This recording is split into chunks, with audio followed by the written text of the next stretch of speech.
जी नमस्कार, स्वागत है आप सभी का एएन टीचिंग के इस यूट्यूब फैमिली में। और मैं हूं Aditya, AN teaching YouTube family की तरफ से। कैसे हैं आप सभी? उम्मीद करते हैं आप सभी अच्छे होंगे, स्वस्थ होंगे और सुरक्षित होंगे। जैसा कि आप सभी को पता है, एसटीटी री एग्जाम को टारगेट करते हुए हम अपने चैनल पर प्रत्येक दिन आपके लिए वीडियो लेकर आ रहे हैं जनरल पेपर से संबंधित 50 नंबर के लिए, जो कि सभी विषय के लिए उपयोगी है। और आपको बताते चले कि इस वीडियो के पहले हमने लगभग 30 वीडियो बना चुका है। तो अगर आप हमारे प्रीवियस वीडियो को नहीं देखे हैं, अगर आप एसटीटी री एग्जाम का तैयारी कर रहे हैं, तो सबसे पहले आप हमारे प्रीवियस वीडियो को देख लीजिएगा। उससे आपको काफ़ी लाभ मिलेगा। सभी वीडियो का लिंक हम अपने चैनल के डिस्क्रिप्शन बॉक्स में लिंक दे दिए हैं। डिस्क्रिप्शन बॉक्स में जाकर के प्लेलिस्ट चेक कर लीजिएगा। डेज 1 से लेकर के डेज 30 तक के सारे सीरीज को हमने वहाँ पर सजा कर रख दिया है। आप हमारे चैनल पर जाएंगे तो हमारे चैनल पर प्लेलिस्ट में आपको एक प्लेलिस्ट मिल जाएगा जिसमें लिखा होगा एसटीटी री एग्जाम जनरल पेपर पर जैसे ही आप क्लिक करेंगे तो डेज 1 से लेकर अर्थात प्रथम दिन से जो हम आपको एसटीटी री एग्जाम को टारगेट करते हुए जो भी चीज़ पढ़ा है उस दिन से लेकर के और अभी तक का वीडियो अगर आप सीरियली वाइज देख रहे हैं तो आपके लिए काफ़ी लाभप्रद होगा। और आप उसको देख भी लीजिए एक बार का, क्योंकि आपको उससे लाभ मिलेगा। और आज का जो हमारा टॉपिक है वो शिक्षण कला से संबंधित ही है। इसको भी आप समझने का प्रयास कीजिएगा, हम भी आपको समझाने का प्रयास करेंगे। तो चलिए शुरू करते हैं। तो जैसा कि टॉपिक आपके सामने दिख रहा है, और आज हम लोग ये शिक्षण कला के अंतर्गत में 2 पॉइंट को क्लियर करने वाले हैं। और एक ऐसा पॉइंट जो आपको परीक्षा में काफ़ी हेल्पफुल होगा। मतलब क्वेश्चन को आपको कैसे पकड़ना है, ठीक है, क्वेश्चन का जो अवधारणा है उस अवधारणा को कैसे समझना है, शब्द का मीनिंग क्या है, उस मीनिंग को समझने की ज़रूरत होती है सबसे पहले शिक्षण कला के अंतर्गत में। ठीक है, तो देखिए 2 सबसे पहले शब्द हमारे सामने, एक तो हमारा शिक्षण अभिरुचि और दूसरा होता है शिक्षण अभिवृत्ति। बहुत लोगों को कन्फ्यूजन ये रहता हो कि सर शिक्षण अभिरुचि और शिक्षण अभिवृत्ति दोनों एक ही है या दोनों में अंतर है। तो हम आपको बता दें कि दोनों में अंतर है, लेकिन उस अंतर को आसान भाषा में आप नहीं समझ पाते हैं, लेकिन हम आपको आसान भाषा में समझाने का कोशिश करेंगे। ठीक है, तो सबसे पहले हम लोग समझते हैं कि शिक्षण अभिरुचि क्या है।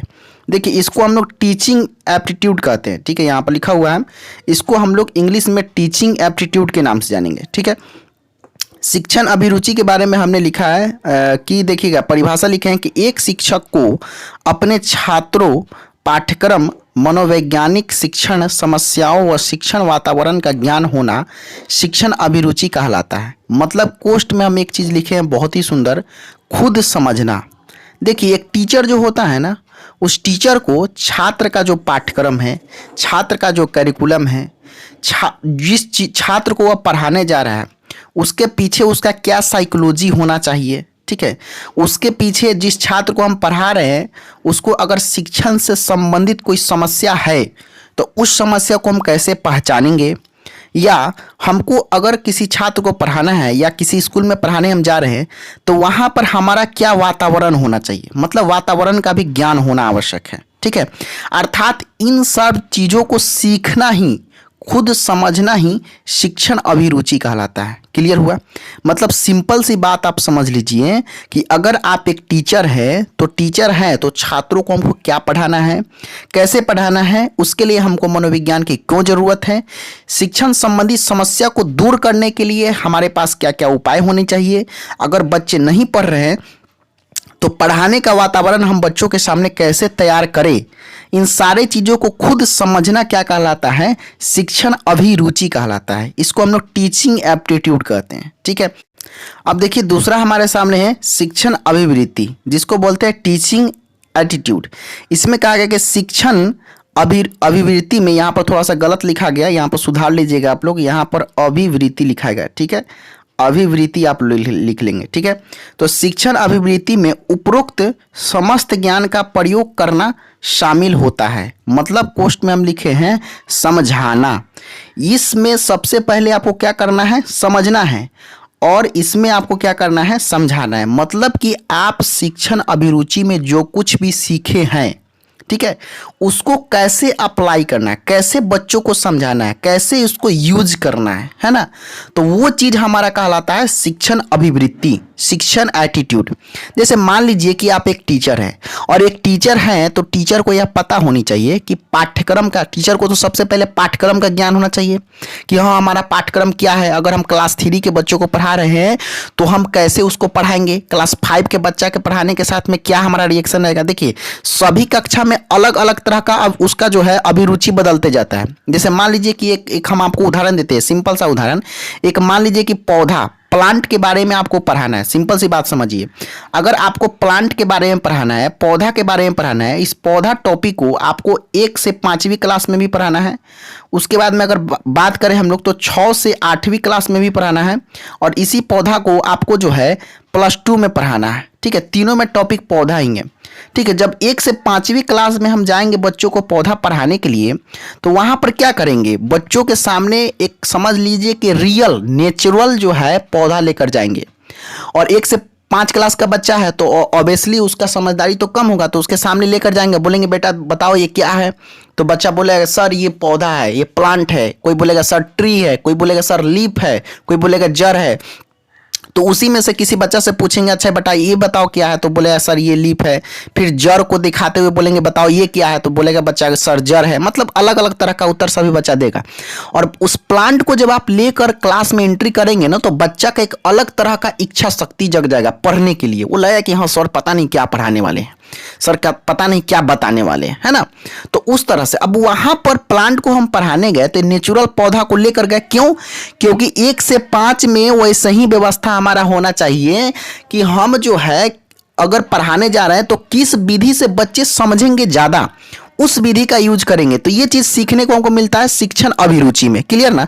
लेकिन आप उसी पौधा को जब 6 से 8 में पढ़ाने के लिए जा रहे हैं तो वहां पर अगर आप पौधा नेचुरली पौधा लेकर नहीं जाएंगे, अगर आप कृत्रिम पौधा भी, मतलब कृत्रिम मतलब खरीदा हुआ जो बना हुआ पौधा रहता है, अगर वो भी पौधा आप लेकर एक जा रहे हैं, मॉडल जिसको कहेंगे, पौधा का मॉडल आप लेकर जाएंगे और उस क्लास में रख देंगे, बोलेंगे बेटा आज हम लोग प्लांट के बारे में पढ़ेंगे, तो बच्चे आश्चर्यचकित नहीं होंगे। क्यों? क्योंकि 1 से 5 में उसने नेचुरल पौधा को देखा है और वो पौधा के बारे में काफी हद तक अवधारणा को समझ रहे हैं। तो 6 से 8 में अगर आप नेचुरल पौधा न ले जाकर के कृत्रिम पौधा भी ले जा रहे हैं, फिर भी बच्चे को कोई दिक्कत नहीं होगा, समझ पाएंगे, है ना। अब वहीं अगर 10+2 की बात करते हैं तो +2 में आप न पौधा लेकर जाइए, न नेचुरल पौधा आपको लेकर जाना है और ना ही आप कृत्रिम पौधा लेकर जाना है, बल्कि सीधा टॉपिक आप लिख दिए बोर्ड पर कि आज हम लोग प्लांट के बारे में पढ़ेंगे, आज का टॉपिक हमारा है प्लांट। वहां पर भी बच्चे समझ जाएंगे कि हाँ सर क्या पढ़ाने वाले। क्यों? क्योंकि 1 से 5 में उसने नेचुरल देखा है, 6 से 8 में कृत्रिम रूप से भी देखा है, लेकिन +2 में अगर उसको सीधा हम टॉपिक भी लिख दिए कि आज हम लोग बेटा पौधा के बारे में पढ़ेंगे, तो आसानी से आपको बातों को समझ पाएगा। क्यों? क्योंकि पीछे वह दर्शन कर चुका है, मूर्त रूप से उसका दर्शन हो चुका है। 1 से 5वीं क्लास में, 6 से 8वीं क्लास में उसको अवधारणा को समझ चुका है। तब आप उसके सामने सीधा जो है आप टॉपिक डाल देंगे बोर्ड पर तो वो आराम से समझ लेगा, समझ रहे हैं। लेकिन अगर हम लोग बात करें कि अगर बच्चा वह 1 से 5 क्लास में रहता, तो 1 से 5 क्लास में अगर हम लोग सीधा जो है बोर्ड पर जाकर के और पौधा टॉपिक को लिख देते और 1 से 5वीं क्लास के बच्चा के सामने कहते कि देखो क्या लिखा हुआ है बोर्ड पर, तो बच्चा बोलता सर पौधा प्लांट, चलो आज हम लोग प्लांट के बारे में पढ़ेंगे। बच्चे नहीं समझ पाएंगे। समझ पाएंगे क्या? नहीं। 6 से 8 में आप जाएंगे, 6 से 8 में सीधा आप लिख देंगे प्लांट के बारे में कि देखो बेटा ये जो है ना आज हम लोग प्लांट के बारे में पढ़ेंगे, और प्लांट को पौधा सीधा लिख देंगे हम लोग बोर्ड पर, बोलेंगे क्या है तो पौधा है, ठीक है आज हम लोग प्लांट के बारे में पढ़ेंगे। बच्चे अच्छे से नहीं समझ पाएंगे। लेकिन अगर वहीं हम लोग बात करते हैं अगर 10+2 का, तो 10+2 में अगर आप नेचुरली पौधा लेकर जा रहे हैं तो बच्चे आपको हंसने लगेंगे कि सर ये क्या लेकर आ गया। क्यों? क्योंकि उसके स्तर के बहुत नीचे हो गया ये बातें, है ना। मतलब कि हमको क्या करना है कि हमारा एक समझ लीजिए कि क्राइटेरिया फिक्स है, अपना एक क्राइटेरिया है कि हमको किस जो है लेवल में कहां पर हमको कैसे किन चीजों को समझाना है, ये आपका जो है कर्तव्य है। और ये सब चीज सिखाता कौन है? शिक्षण अभिरुचि, कि आपको वातावरण को कैसे मेंटेन करना है, पाठ्यक्रम को कैसे मेंटेन करना है, समस्या अगर कोई शिक्षण से संबंधित टीचिंग प्रॉब्लम आ रहा है आपके सामने उसको कैसे मेंटेन करना है, तो ये सब शिक्षण अभिरुचि सिखलाता है। ठीक है, मतलब खुद समझना ही शिक्षण अभिरुचि है, टीचिंग एप्टीट्यूड है। लेकिन अगर वहीं हम लोग शिक्षण अभिवृत्ति की बात करें तो जो चीज आप इसमें सीखे रहते हैं उस चीज का जब अप्लाई कर देते हैं इसमें शिक्षण अभिवृत्ति में, तो वो हमारा क्या कहलाता है? टीचिंग एटीट्यूड कहलाता है। इसीलिए कहा है शिक्षक। ठीक है, शिक्षक जो है अभिरुचि में उपरोक्त समस्त ज्ञान का प्रयोग करना शाब्दिक होता है। मतलब यहाँ पर आप समझ लीजिए कि ये जो जितना भी आपको बस शिक्षण, यहाँ पर आपको थोड़ा सा गलती लिखा गया, इसको जो है ना सुधार लीजिएगा। इस यहाँ पर लिख लीजिएगा शिक्षण अभिवृत्ति। ठीक है, गलत लिखा गया थोड़ा सा। शिक्षण अभिवृत्ति में उपरोक्त समस्त ज्ञान का प्रयोग करना, ठीक है, शाब्दिक होता है, मतलब कि आप शामिल होता है, मतलब कि समझना, अंडरस्टैंडिंग करना, मतलब इसमें जो चीज़ें भी हम सीखे हैं, अपना समझे हैं, अब उसी चीज़ को जब हम लोग इसमें शामिल करते हैं, उसको अप्लाई करने लगते हैं, प्रयोग करने लगते हैं, तो वो हमारा शिक्षण अभिवृत्ति कहलाता है। ठीक है, यहाँ पर आप लोग सिर्फ जो है ना सुधार लीजिएगा, माफ कीजिएगा, थोड़ा सा गलत लिखा गया। ठीक है, यहाँ पर सिर्फ आप शिक्षण अभिवृत्ति लिख लीजिएगा, बाकी सब ठीक है। ओके, चलिए, तो उम्मीद करते हैं ये 2 पॉइंट आपको समझ में आया होगा। चलिए नेक्स्ट पॉइंट पर आते हैं। शिक्षण के बारे में कहते हैं, देखिए आपको सिंपल सा बात याद रखना, रटने की जरूरत नहीं है। शिक्षण ऐसा चीज होता है कि समझना पड़ता है। सिंपल सी बात याद रखिए ना कि हाँ, जो चीजें हम पढ़ाने से पहले, मतलब हम जब ट्रेनिंग पीरियड में रहते हैं, हमको कैसे वातावरण को मेंटेन करना है, कैसे शिक्षण की समस्या को दूर करना है, कैसे बच्चों के पाठ्यक्रम को समझना है, तो ये सब चीज़ें जब खुद समझते हैं तो वो हमारा क्या कहलाता है, वो हमारा कहलाता है शिक्षण अभिरुचि। ठीक है, और वो सीख करके, ठीक है ना, और वो सीख करके जब हम समस्त ज्ञान में उसका यूज करने लगते हैं, प्रयोग करने लगते हैं, शामिल हो जाता है, तो वो हमारा शिक्षण अभिवृत्ति कहलाता है, शिक्षण टीचिंग एटीट्यूड कहलाता है। ठीक है, मतलब यहाँ पर है खुद समझना, और यहाँ पर है खुद समझना, और यहाँ पर है क्या हमारा, यहाँ पर हो जाएगा खुद समझना, और यहाँ पर है समझाना, दोनों में अंतर होता है। ठीक है ना, तो ये बात सिंपल सी बात। चलिए आगे बढ़ते हैं। अब देखिएगा, देखिए थोड़ा सा मेरा राइटिंग उतना अच्छा नहीं है, हम ये बात स्वीकार करते हैं, बट इतना जरूर है कि आपको दिखाई दे रहा होगा। ठीक है, आप समझने की कोशिश कीजिएगा। शिक्षण एक पेशा है, इसलिए देखिए आप शिक्षण के बारे में कुछ बाइंट हम आपको बता रहे हैं, सबसे सवाल आपको आएंगे, एकदम ध्यान से सुनिएगा। कहता है कि इसमें प्रशिक्षण आवश्यक है। कहता है कि शिक्षण जो पेशा है, जो हमारा टीचिंग है, उस टीचिंग में जो है प्रशिक्षण आवश्यक है। ट्रेनिंग बहुत जरूरी होता है, क्योंकि बिना ट्रेनिंग का आप टीचर नहीं बन सकते हैं। और ट्रेनिंग से फ़ायदा क्या होता है कि आप मनोविज्ञान की चीज़ों को जानते हैं, बाल साइकोलॉजी को जानते हैं, चाइल्ड साइकोलॉजी को जानते हैं, तो आप समझ पाते हैं बच्चों के मन की भावना को, आपको समझने की क्षमता विकसित हो जाती है। एक तरह से कह सकते हैं कि कैपेसिटी विकसित हो जाती है कि हाँ, ये बच्चा क्या सोच रहा है, क्या ऐसा इस स्थिति में हमको क्या करना चाहिए। इसीलिए हमको ट्रेनिंग लेना आवश्यक है शिक्षण के पेशा में। ठीक है, अब देखिए दूसरा पॉइंट इसमें यह कहता है कि हर पेशे की तरह शिक्षण पेशे के भी कुछ अपना आचार संहिता होता है। आचार संहिता का मतलब होता है नियम कानून, है ना। ठीक है, हर पेशे की तरह, जैसे मान लीजिए कोई आप अन्य व्यवसाय में रहते हैं, जैसे मान लीजिए किसी ऑफिस में काम कर रहे हैं, किसी सॉफ्टवेयर कंपनी में आप कर रहे हैं, तो उसका एक अपना नियम कानून हुआ कि हाँ, आपको जो है इस ड्रेस, ये वाला ड्रेस पहन कर आना है। ठीक है, इतना से इतना बजे आपको रहना है ऑफिस में, ये सब काम नहीं करना है, मतलब अदर उसका अलग अलग नियम होता होगा। ठीक है, व्हाटएवर। लेकिन यहाँ पर हम लोग बात करेंगे तो शिक्षण भी पेशा उसी तरह से है। तो शिक्षण का भी अपना एक आचार संहिता होता है। टीचर के लिए भी अपना एक नियम कानून है कि टीचर को हमेशा जो है फॉर्मल पैंट, फॉर्मल शर्ट पहनना चाहिए, है ना। उसको जो है हमेशा जो है सामान्य बोलचाल का यूज करना चाहिए, ज़्यादा उसको एग्रेसिव नहीं रहना है। हमेशा जो है एक आदर्श टीचर वही होता है जो समाज की समस्या को सुनता है, जो हमारे भविष्य के जो कर्णधार हैं, अर्थात जो छोटे मोटे नन्हे मुन्ने जो बच्चे हैं, उस नन्हे मुन्ने बच्चे का कर्णधार होता है, समझिए, एक टीचर, है ना। तो एक बहुत बड़ी रिस्पॉन्सिबिलिटी होती है शिक्षक के ऊपर, ठीक है ना।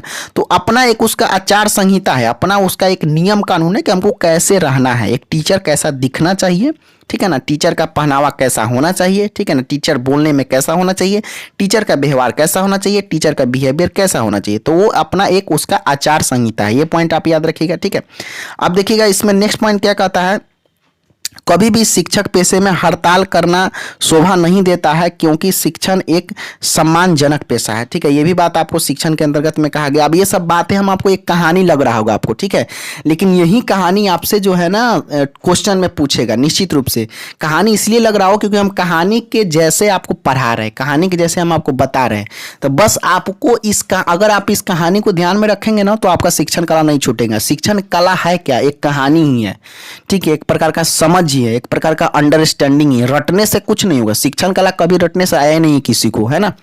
चलिए अब यहाँ पर देखिएगा, यहाँ पर कहता है कि कभी भी शिक्षक पेशे में हड़ताल करना शोभा नहीं देता है, क्योंकि शिक्षण एक सम्मानजनक पद है। अगर शिक्षक हड़ताल कर लेंगे तो वो अच्छी बात नहीं है, ठीक है, क्योंकि यह सम्मानजनक पद होता है, सम्मानजनक पेशा होता है। ये बात आपको ध्यान में रखना है। ठीक है, नेक्स्ट पॉइंट कहता है कि एक छात्र के लिए सबसे बड़ा प्रेरणा का स्रोत उसका शिक्षक होता है। समझ रहे, सबसे बड़ा मार्गदर्शक, प्रेरणा का स्रोत क्या है, आप आप ये कह सकते हैं कि स्कूल में बच्चे के लिए एक माता, एक पिता, एक टीचर, एक सबसे बड़ा जो है मोटिवेटर, आप कह सकते हैं प्रेरणा स्रोत, आप कह सकते हैं फिलोसफर, दार्शनिक, मतलब सब कुछ जो है वो एक टीचर ही होता है। इसीलिए एक छात्र का सबसे बड़ा जो है प्रेरणा स्रोत एक शिक्षक होता है।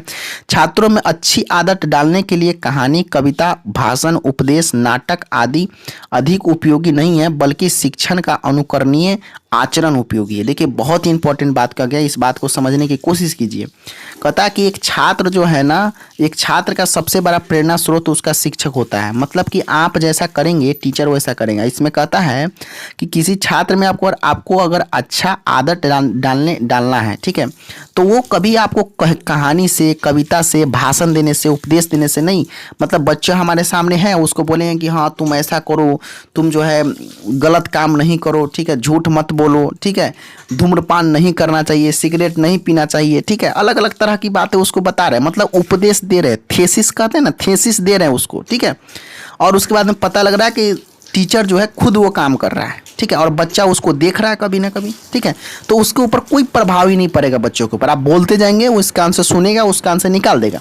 मतलब उपदेश देने से, नाटक करने से, कहानी करने से, कविता करने से, भाषण देने से बच्चा आपका अच्छे ज्ञान को नहीं सीख सकता है, बल्कि अच्छे ज्ञान को तब सीखेगा, बल्कि शिक्षा का अनुकरणीय उच्चार आचरण उपयोगी होता है। मतलब अनुकरणीय का मतलब होता है फोटोकॉपी, जिसको हम लोग बोलते हैं जेरोक्स, आप कह सकते हैं देहाती भाषा में फोटोकॉपी कहते हैं ना, कि आपको देख करके कॉपी कर लेना, ठीक है। तो बच्चा के लिए एक बहुत बड़ा चैलेंज, मतलब टीचर के लिए बहुत बड़ा चैलेंज ही रहता है कि आप जैसे रहेंगे ना वैसे ही आपके जो शिक्षार्थी हैं, आपके जो स्टूडेंट्स हैं वैसे ही बनना वो चाहते हैं। तो ऑब्वियसली आपका आचरण ठीक होना चाहिए। आचरण बोले तो कैरेक्टर, ठीक है ना, तो आपका कैरेक्टर ठीक होना चाहिए, क्योंकि आपके कैरेक्टर को ही वह अनुकरण करता है। अनुकरण मतलब कॉपी करता है ना, जेरोक्स करता है। आप जैसे रहेंगे उसी तरह से वो कॉपी करने की कोशिश करेगा।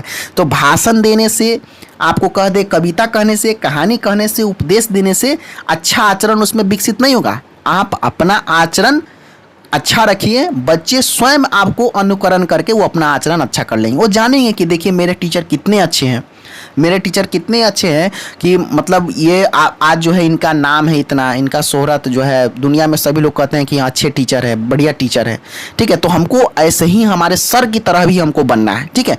तो ये बात उसमें वो जो होता है ना, एक पॉजिटिव मोटिवेशन बच्चों के अंदर में आ जाता है कि अरे हमको सर की तरह बनना है, ठीक है ना। अब सर ही खराब रहेंगे तो वो तो निश्चित रूप से, मेरे सर जब वैसे है तो हम कैसे, निश्चित रूप से आपको जो है एक हम आपको बात बता रहे हैं, समाज में देखते हैं ना, समाज में अगर कोई बच्चा जो है कोई गलत काम करता है तो वो किसी टीचर के पास में पढ़ते रहता है, तो कोई भी व्यक्ति समाज का क्या कह देगा कि उसका मास्टर जब ऐसा है तो बच्चा कैसा होगा, मास्टर ही खराब है, ऐसा हम लोग कह देते हैं ना, एकदम देहाती में आपको हम समझा रहे हैं ना। कभी कभी क्या होता है कि उसके जो पेरेंट्स है, मम्मी है, पापा है, कभी नहीं वो लोग बोलता है कि हाँ उसके मम्मी खराब है या पापा खराब है, कुछ नहीं। जल्दी से जल्दी क्या होता है, कोई भी समाज के लोग वैसा टीचर के पास ही पढ़ता है। जब टीचर ही वैसा है तो लड़का कैसा होगा। इसका मतलब क्या समझे कि हमारे समाज में अवधारणा बना हुआ, मनोविज्ञान भी इस बात को मानता है कि आपके कैरेक्टर को अनुकरण करता है, आपके आचरण को कॉपी करता है बच्चा। इसीलिए आपका आचरण अच्छा होना चाहिए, और कोई भी अच्छी चीज़ सिखाने के लिए शिक्षक को खुद अच्छा रहना जरूरी है, क्योंकि पर्यावरण माहौल आपको बनाना है, ठीक है। ये बात आप समझ गए होंगे, ठीक है। आगे बढ़ते हैं। नेक्स्ट पॉइंट ये है हमारा, शिक्षक जो है अभिभावक संघ का उद्देश्य, शिक्षक अभिभावक संघ का उद्देश्य, शिक्षक तथा अभिभावक मिलकर छात्रों के सर्वांगीण विकास नीति बनाते हैं, वह लागू करते हैं। देखिए अब शिक्षक अभिभावक संघ, जहाँ पर बोलते हैं ना कि टीचर और पेरेंट्स मीटिंग है ना, तो पेरेंट्स मीटिंग क्यों होता है, शिक्षक अभिभावक संघ जो होता है, मेल मिलाप जो होता है स्कूल में, प्राइवेट स्कूल में पेरेंट्स मीटिंग को बुलाया जाता है, पेरेंट्स सबको बुलाया जाता है। तो उसका सबसे बड़ा रीजन, उसके पीछे कारण ये है कि अभिभावक और टीचर के मिल करके बच्चों का ऑल ओवर डेवलपमेंट कैसे हो, सर्वांगीण विकास को हम लोग बोलेंगे ऑल ओवर डेवलपमेंट, ठीक है ना।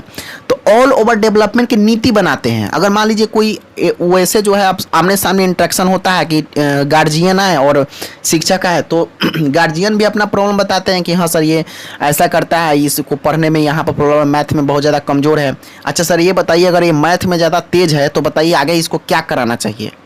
तो टीचर बोल रहे हैं अगर मैथ में फिजिक्स में अगर इसका साइंस फैकल्टी अच्छा है तो इसको इंजीनियरिंग कराइए, ठीक है। अगर कोई बायो फैकल्टी इसका अच्छा है तो इसको डॉक्टर पढ़ाइए, ठीक है। तो इस तरह से शिक्षक और अभिभावक मिलकर बच्चों के बारे में, बच्चों का ऑल ओवर डेवलपमेंट कैसे हो, सर्वांगीण विकास उसका कैसे हो, तो सर्वांगीण विकास के बारे में चर्चा करते हैं। तो आपसे पूछा जाएगा कि शिक्षक अभिभावक संघ का क्या उद्देश्य होता है, ठीक है। अगर पूछ देगा आपसे क्वेश्चन कि शिक्षक अभिभावक संघ का निम्नलिखित में से कौन सा उद्देश्य होता है, option number 1, option number 2, option number 3, option number 4, तो उसमें एक ऑप्शन आपको दिया रहेगा कि शिक्षक तथा अभिभावक मिलकर छात्रों का सर्वांगीण विकास की नीति बनाते हैं, यह उसका उद्देश्य होता है। किसका? शिक्षक अभिभावक संघ का। ये जब पॉइंट हम आपको पढ़ा ना तो आपको लग रहा होगा कि इसमें क्वेश्चन तो बनेगा ही नहीं, लेकिन निश्चित रूप से अगर आप इस कहानी को सुने रहेंगे ना तो गारंटी के साथ कह रहे हैं कि आपको क्वेश्चन बनेगा ही बनेगा इसमें से, ठीक है। आगे बढ़ते हैं। अगर आपको वीडियो अच्छा लग रहा होगा तो एक छोटा सा कमेंट हमारे लिए ज़रूर कर दीजिएगा कि सर वीडियो अच्छा लगा, क्योंकि उससे हमको पता चलता है कि हम अच्छा पढ़ा रहे हैं या नहीं, आपको अच्छा लग रहा है कि नहीं। फीडबैक जाना बहुत ज़रूरी होता है, ठीक है। आगे बढ़ते हैं, चलिए। नेक्स्ट है हमारा, हर शिक्षक में पहलकदमी का गुण होना चाहिए, अर्थात मैं हूं ना। बहुत बहुत बढ़िया ये बात करा। पहलकदमी का मतलब क्या होता है, हम आपको पहले ही बता कि स्कूल में जो समझिए कि पापा मम्मी या भाई बहन, मतलब जो कुछ भी आप मार्गदर्शक कह लीजिए, ठीक है, बहुत बड़ा प्रेरणादायक, प्रेरणा के स्रोत, दार्शनिक, फिलोसफर, सब कुछ होता है एक टीचर, ठीक है ना। तो टीचर में यह भी गुण होना चाहिए बच्चों के प्रति पहलकदमी का। पहलकदमी का मतलब ये हुआ कि आप ऐसा रिलेशन रखिए अपने बच्चों से, अपने शिक्षार्थी से, कि बच्चे जो है अपना कोई भी समस्या आपको कहने में कतराए नहीं, ठीक है। वो समस्या को आराम से आपके पास में कह दे कि सर देखिए ना ऐसा प्रॉब्लम है, सर देखिए ऐसा समस्या है, ठीक है। तो वहाँ पर आपका रिलेशन उसके साथ ऐसा होना चाहिए कि कोई दिक्कत नहीं, हम है ना, मैं हूं ना। अगर जिस मोड़ पर कोई नहीं मिलेगा वहां पर तुम्हारे सर रहेंगे, तुमको चिंता करने की जरूरत नहीं बेटा।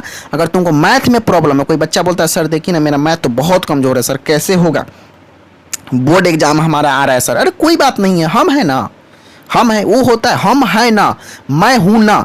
ये बात क्या है, पहलकदमी का गुण है कि मतलब जिस मोड़ पर तुमको कोई नहीं दिखेगा ना वहां पर हम रहेंगे बेटा, तुम्हारे साथ हम है, तुम करो, क्यों नहीं कर सकते, यू कैन डू इट, तुम कर सकते हो, ठीक है। तो इस तरह से क्या होता है, ये पहलकदमी का गुण है।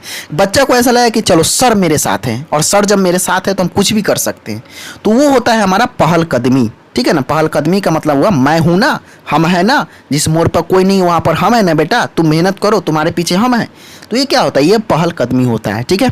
मनोविज्ञान में थोड़ा सा कुछ वर्ड ऐसा होता है जहां पर आपको समस्याएं होंगी, जहां पर लगेगा कि पता नहीं इस वर्ड का मतलब क्या हुआ, लेकिन आप उसको नॉर्मल भाषा में जब समझोगे ना तो बहुत आसान हो जाएगा, है ना।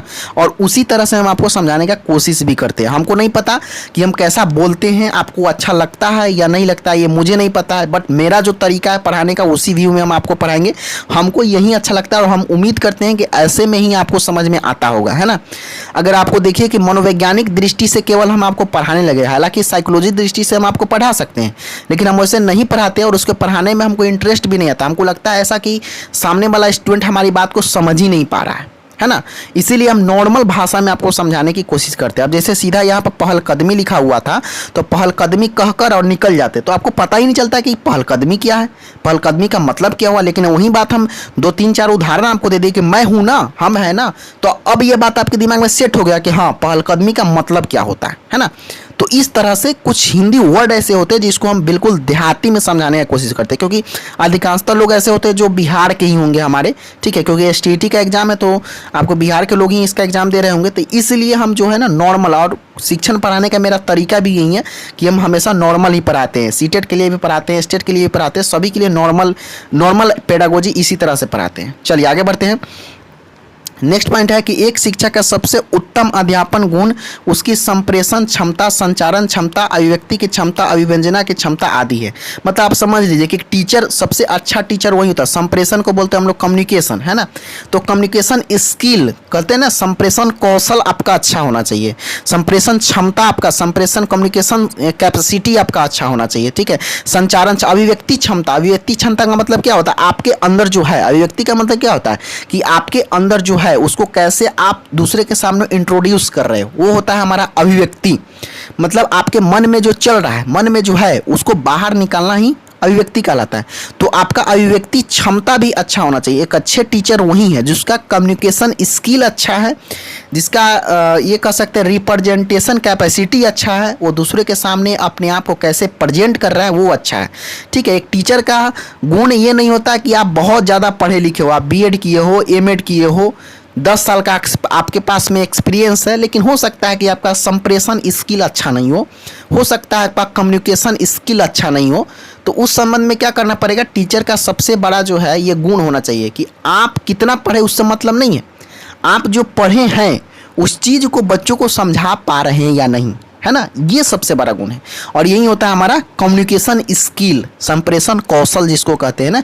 तो एक टीचर के लिए सबसे ज़्यादा जरूरी है कि आपका संप्रेषण क्षमता अच्छा होना चाहिए, संचारण क्षमता अच्छा होना चाहिए, अभिव्यक्ति क्षमता अच्छा होना चाहिए, अभिव्यंजना क्षमता अच्छा होना चाहिए। मतलब सीधा एक ही बात आप समझिए कि जो चीज़ आप पढ़े हैं अगर उसको किस तरह से आप स्टूडेंट के सामने प्रेजेंट कर रहे हैं वो आपका सबसे बेस्ट होना चाहिए। तो आप कम भी पढ़े लिखे रहेंगे ना, फिर भी स्टूडेंट आपका फैन हो सकता है। क्यों? क्योंकि उसको समझ में आ रहा होगा। क्लियर?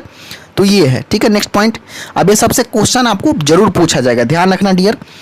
उसके बाद में एक नेक्स्ट पॉइंट कहते हैं, एक प्रारंभिक शिक्षक का सबसे पहला कदम व कर्तव्य अपने छात्रों को समझना होता है। प्राथमिक शिक्षक मतलब प्राथमिक शिक्षक को बोलेंगे 1 to 5 वाले शिक्षक। 1 to 5 वाले जो शिक्षक होते हैं उसको हम लोग प्राइमरी टीचर के नाम से जानते हैं। तो प्राइमरी टीचर में सबसे पहला कदम क्या होता है, पहला जो है कदम जो है कर्तव्य अपने जो है छात्रों को समझना। मतलब हमको पहला जो है कर्तव्य ये होता है कि बच्चा, क्योंकि 1 से 5 में तो नन्हे मुन्ने बच्चे होते हैं, छोटे छोटे बच्चे होते हैं, तो उनको सबसे पहले हमको समझना पड़ता है ना, उसके भाषा को, उसके जो है लैंग्वेज को हमको समझना पड़ता है, उसके भाषा को समझने पड़ता है, उसके बिहेवियर को समझना पड़ता है। ठीक है ना। अब देखिए हम आपको बिहेवियर के बारे में एक कहानी बता रहे हैं। जैसे मान लीजिए कि बच्चा जब छोटा होता है तो पानी को मम कहता है ना। मम क्या है? मम एक मातृभाषा है, लेकिन पानी हमारा जो है मानक भाषा है, वाटर हमारा मानक भाषा है। तो जब 1 से 5 में बच्चा प्ले स्कूल में जाता है तो अपने मैडम को कहेगा मम, मैडम मम चाहिए।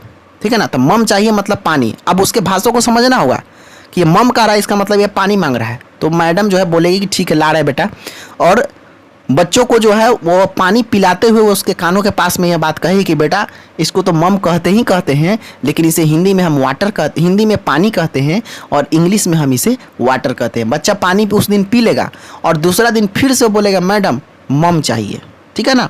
फिर से जो है मैडम पानी जो है मंगवाएगी और फिर से पिलाएगी और बोलेगी बेटा इसको हिंदी में हिंदी में पानी और इंग्लिश में इसे हम वाटर कहते हैं। ठीक है। तीसरा दिन चौथा दिन रिपीट करेगा वो बच्चा। हो सकता है कि 7वें दिन वो बच्चा डायरेक्ट बोलेगा मैडम पानी चाहिए। ठीक है ना। तो ये क्या हुआ, मतलब धीरे धीरे हमको मातृभाषा से मानक भाषा की तरफ लेकर जाना पड़ता है। तो आपको वहाँ पर धैर्य रखना पड़ता है, पेशेंस रखना पड़ता है।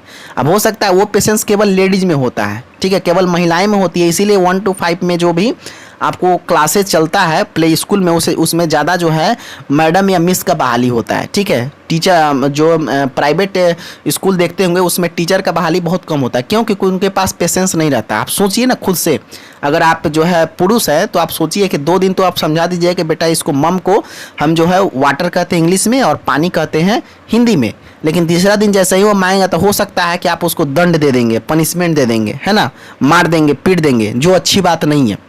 एक धैर्य होना चाहिए और धैर्य केवल वो महिलाएं के पास ही है, इसीलिए। ठीक है ना। तो ये बात हम क्यों कहें, आपका सबसे पहला कर्तव्य है 1 to 5 के शिक्षक को कि छात्रों को समझना है, और समझने में उसके भाषा को समझना, उसके व्यवहार को समझना, ठीक है, उसके बिहेवियर को समझना, ये बहुत ज़्यादा जरूरी होता है। ठीक है। इस बात को भी आप ध्यान रखेंगे। नेक्स्ट है हमारा छात्र का सबसे बड़ा गुण जिज्ञासु प्रवृत्ति का होना। ठीक है। सबसे बड़ा गुण एक अच्छा छात्र वही होता है ना जो कहीं ना कहीं जानने की खूब इच्छा रखता हो। जिज्ञासु प्रवृत्ति का मतलब क्या होता है? जिज्ञासु प्रवृत्ति को हम लोग कहते हैं जानने की इच्छा। ठीक है ना। मतलब कि वह हमेशा इस मोड में रहेगा कि सर हमको, ठीक है सर ये बता दीजिए सर, अच्छा सर ये पढ़ाने वाले, अच्छा सर हम ये भी पढ़ेंगे सर, अच्छा सर ये पढ़ाने वाला, अच्छा सर हम ये भी पढ़ेंगे। जिज्ञासु प्रवृत्ति मतलब कि हाँ उसको जानने की खूब इच्छा हो। तो एक अच्छा स्टूडेंट्स वही होता है, एक सबसे बड़ा गुण होता है। मतलब एक अच्छे गुड स्टूडेंट का जो सबसे बड़ा जो गुण है, ठीक है ना, वो है जिज्ञासु प्रवृत्ति। मतलब जानने की प्रवृत्ति उसमें खूब है, सीखने की प्रवृत्ति उसमें खूब है। जितना ज़्यादा सीखने की प्रवृत्ति आप में होगा तो उतना ही ज़्यादा आप गुड स्टूडेंट कहलाएंगे। क्लियर। चलिए आगे आते हैं नेक्स्ट पॉइंट पर। नेक्स्ट पॉइंट देखिए क्या कहता है। नेक्स्ट है हमारे सामने कि शिक्षा या शिक्षण का उद्देश्य छात्रों का सर्वांगीण विकास या सर्वमुखी विकास कराना होता है। देखिए, अब टीचिंग का जो है मेन उद्देश्य क्या होता है? मेन उद्देश्य उसका ये होता है कि बच्चों को ऑल ओवर डेवलपमेंट कराना है। सर्वमुखी कहिए या सर्वांगीण कहिए, दोनों बात एक ही होता है। सर्वांगीण विकास का मतलब ये होता है ऑल ओवर डेवलपमेंट, और सर्वमुखी का मतलब ये होता है ऑल ओवर डेवलपमेंट। ठीक है, तो एक जो है टीचिंग का मेन हमारा उद्देश्य यही होता है कि बच्चा का जो है हमको ऑल ओवर डेवलपमेंट कराना है, सर्वांगीण विकास कराना है ना। अब सर्वांगीण विकास उसका अनेक अनेक क्षेत्रों में हो सकता है। जैसे मान लीजिए कि हमको जो है बच्चा का सामाजिक विकास कैसे कराना है, ठीक है, बच्चा का नैतिक विकास कैसे कराना है, ठीक है, बच्चा का शारीरिक विकास कैसे कराना है। तो ये सब एक टीचर मेन उद्देश्य वही होता है कि हाँ, एक शिक्षा का जो है मेन उद्देश्य। अगर आप बोले एजुकेशन का क्या उद्देश्य है? एजुकेशन का उद्देश्य होता है कि छात्रों के व्यवहार में परिवर्तन लाना, और व्यवहार में परिवर्तन लाने का मतलब है कि उसका ऑल ओवर डेवलपमेंट जब होगा तभी तो उसके व्यवहार में परिवर्तन आएगा, है ना। अधिगम के बारे में आप हमेशा पढ़ते होंगे, लर्निंग के बारे में आप हमेशा पढ़ते होंगे, व्हाट इज लर्निंग। तो लर्निंग के बारे में आप सिंपल सी यही बात समझते होंगे ना कि अधिगम जो है अनुभव के द्वारा व्यवहार में परिवर्तन क्या कहलाता है? अधिगम कहलाता है। मतलब सीधा सीधा आप ये समझ ले, एक्सपीरियंस के द्वारा जो आपके बिहेवियर में चेंजेज आते हैं, डेट इज लर्निंग, उसे हम लर्निंग कहते हैं। तो ये जो है शिक्षा या शिक्षण का मेन उद्देश्य यही होता है। कभी भी शिक्षण का ये उद्देश्य नहीं होता है कि हाँ बच्चों को हमको बिजनेसमैन बनाना है, बच्चों को नौकरी लगाना है, बच्चों को जो है ज़्यादा से ज़्यादा अंक प्राप्त कराना है, बच्चों को 10th में 90% मार्क्स जो है देने के लिए पढ़ाना है। ऐसा टीचर का या शिक्षण का कभी उद्देश्य नहीं होता है। ये सब नकारात्मक ऑप्शन है। आप अगर पुराने स्टूडेंट हैं मेरे, तो आप नकारात्मक ऑप्शन हम किसे कहते हैं आप समझ गए होंगे, ठीक है। क्योंकि अगर आप सबसे पहले हमारा वीडियो सब नहीं देखे तो जाकर देख लीजिए, हमने अभी तक 30 वीडियो बना चुका है शिक्षण कला से संबंधित। पहले वो वीडियो हमारा देख लीजिएगा, आप शुरू से देखिएगा तो आपको और ज़्यादा अच्छा लगेगा और ज़्यादा जो है आपको समझ में आएगा, ठीक है। तो एक कह सकते हैं हम कि एजुकेशन का, टीचिंग का जो है टीचर का एक मेन उद्देश्य वही होता है कि बच्चों को ऑल ओवर डेवलपमेंट कराना है, ठीक है। अब आते हैं हम लोग दूसरा पॉइंट, सबसे उत्तम शिक्षण विधि करके सीखना होता है। वेरी इंपॉर्टेंट, सीख है आप जो है सबसे उत्तम, मतलब बच्चा सबसे बेहतर तब सीखेगा जब वो खुद से करके सीखेगा। आप सोचिए ना, जो चीज़ आपको सिर्फ पढ़ाया जाता है, सिर्फ आपको किताब में देख करके पढ़ा दिया गया, ठीक है, उसमें, और जो चीज़ पढ़ाने के बाद में उसको कहा गया कि तुम खुद से इसको करो, उसमें दोनों में अंतर होता है कि नहीं। आप खुद से जिसको करते हैं तो उसमें एक आपका सेल्फ एक्सपीरियंस होता है, स्वयं अनुभव होता है। उस अनुभव के द्वारा आप बहुत ही बेहतर तरीके से आप उसको सीख पाते हैं। मतलब करके सीखना हमारा सबसे अच्छा सीखना होता है। इस बात को भी आपको ध्यान में रखना है, ठीक है। नेक्स्ट पॉइंट है हमारा नकल का कारण व हटाने का उपाय, ठीक है। आप देखिए नकल का क्या रीजन है। अगर कोई बच्चा किसी का नकल करता है, वो हटाने का क्या क्या उपाय है, ठीक है। बच्चों का नकल जब करेगा, कॉपी जब करेगा तो उसका हटाने का क्या उपाय है? तो उसका उपाय ये है कि नकल हटाने के लिए सतत एवं व्यापक आकलन अपनाकर की जा सकती है। देखिए बहुत इंपॉर्टेंट, सतत मतलब होता है लगातार, और व्यापक मतलब होता है बृहत, और आकलन का मतलब होता है असेसमेंट, ठीक है। आपको लगातार असेसमेंट करते रहना है, बृहत स्तर पर आपको असेसमेंट करते रहना है, ठीक है। नकल करने का मतलब क्या है? नकल करने का गुण अगर बच्चों में, चोरी करने का गुण अगर बच्चों में हटाना है तो चोरी के डर को ही खत्म कर दीजिए। कैसे खत्म होगा? जैसे मान लीजिए कि पहले के ज़माने में क्या होता था, पहले ज़माने क्या, अभी 10-20 साल पहले की बात कर रहे हैं, कि सरकारी स्कूल में एकदम से आपको 6 महीने पे एग्जाम होता था और फिर जो है 12 महीने पे एग्जाम होता था, जिसको 6 माही और 12 माही कहा जाता था।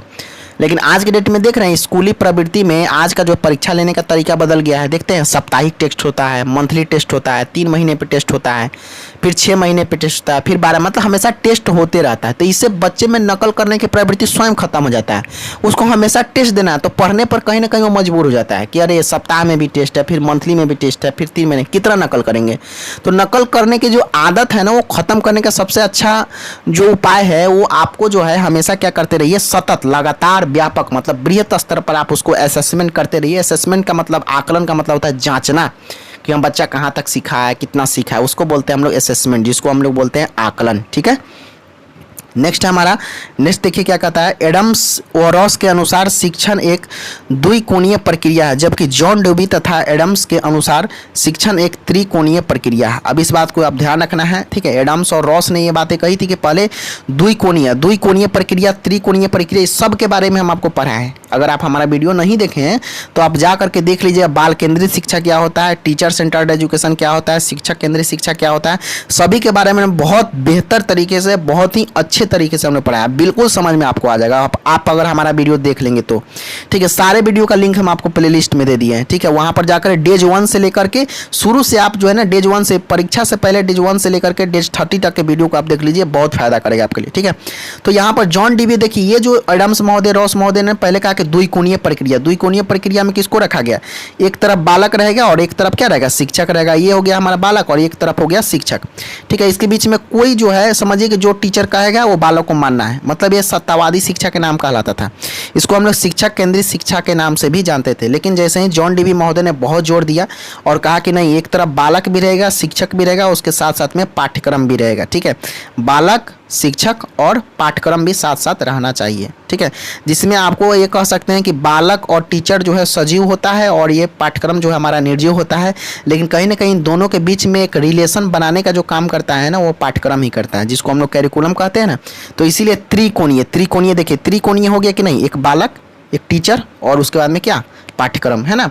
और त्रिकोणीय पद्धति में, त्रिकोणीय पद्धति को हम लोग बाल केंद्रित शिक्षा के नाम से जानते हैं, जिसमें केंद्र में, सेंटर में बालक को रखा जाता है। और बाल केंद्रित शिक्षा के बारे में यह बातें कही गई हैं कि बच्चों के रुचि के अनुसार जो है, अनुभव के अनुसार, उसके मन के अनुसार जो एजुकेशन सिस्टम चलता है, that is child centred education system, उसको हम लोग बाल केंद्रित शिक्षा के नाम से जानते हैं। उसे हम त्रिध्रुवीय प्रक्रिया के नाम से जानते हैं। और उसका एक और नाम है जिसको हम लोग बोलते हैं प्रजातांत्रिक शिक्षा। प्रजातांत्रिक शिक्षा हम लोग बाल केंद्रित शिक्षा को ही कहते हैं। ठीक है, त्रिध्रुवीय में कौन केंद्र में होता है, तो बालक होता है केंद्र में। ये बात भी आपको ध्यान में रखना है। ठीक है, तो उम्मीद करते हैं कि आपको वीडियो पसंद आया होगा। और पसंद आया तो हम आपसे ये नहीं कहेंगे कि लाइक करिए, शेयर करिए, सब्सक्राइब करिए, कुछ नहीं।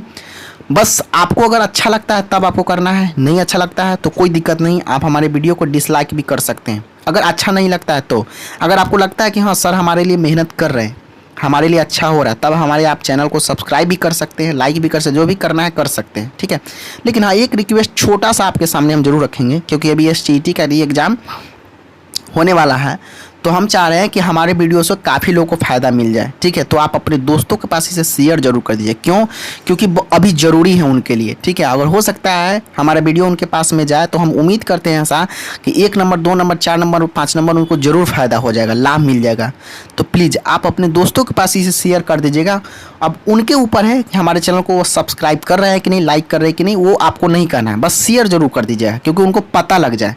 अभी हमने 15 दिन से ही स्टार्ट किया ये सेशन, और 15 से पहले हम यूट्यूब पर एक्टिव नहीं थे, अभी 15 दिन पहले से एक्टिव हुए हैं। तो इसलिए हमारा अभी मतलब ये कह सकते हैं कि शेयर इसलिए कहते हैं क्योंकि लोगों तक पहुंच पाए हमारी बातें। ठीक है, बाकी तो उनके हाथ में जो भी करना। थैंक यू सो मच, मिलते हैं आपको फिर से नेक्स्ट वीडियो में, तब तक के लिए जय हिंद, वंदे मातरम।